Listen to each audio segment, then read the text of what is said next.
Tanaman dengan ukuran besar pasti membutuhkan lebih banyak air dibandingkan dengan tanaman yang berukuran kecil. Tetapi tanaman yang lebih kecil belum tentu bisa menggunakan air secara lebih efisien dibanding tanaman yang lebih besar. Hasil penelitian beberapa tahun yang lampau itu menunjukkan bahwa tanaman bambu dan lamtoro itu malah tergolong tanaman yang boros dalam hal penggunaan air. Tanaman pinus juga dan juga karet itu malah memiliki tingkat evapotranspirasi sekitar 1.300 mm per tahun, sedangkan tingkat evapotranspirasi kelapa sawit itu hanya 1.104 mm per tahun.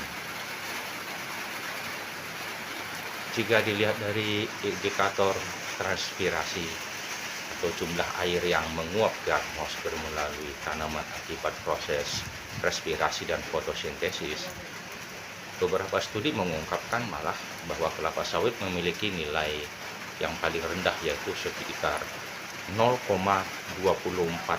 mm per tahun, sedangkan tanaman karet itu 2,44 mm per tahun. Kakao itu sekitar 0,5 sampai 2,2 mm per tahun.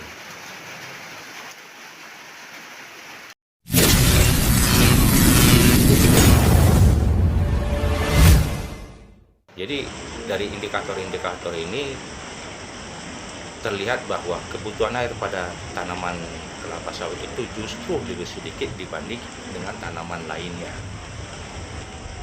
Tanaman sawit itu membutuhkan air paling sedikit di antara tanaman minyak dawati lainnya, karena sawit dia bersifat sustainable ya, dibandingkan tanaman minyak dawati lainnya, karena sebagian besar air yang digunakan bersumber dari air hujan.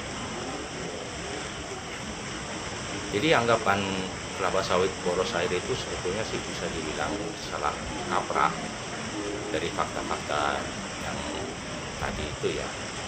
Kelapa sawit itu justru memberi kontribusi positif dalam melestarikan tanah dan air, karena beberapa hal, contohnya ya seperti kelapa sawit itu memiliki struktur pelepah yang berlapis, sehingga dia mampu menaungi lahan hampir seluruhnya ya, tercover gitu pada usia dewasa.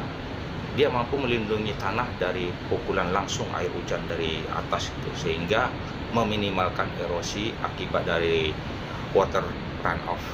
Air yang jatuh itu dia dari langit itu dia mampu menahan sehingga nggak terlalu menggerus ke dalam tanah.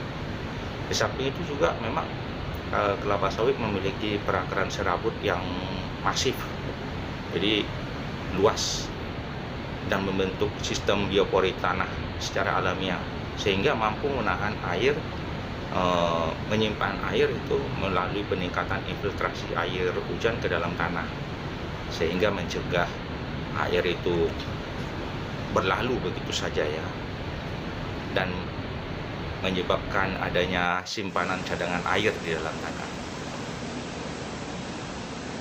Begitu sobat sawit, kesimpulannya bahwa tanaman kelapa sawit itu berkontribusi di dalam perawatan tanah dan cadangan air tanah.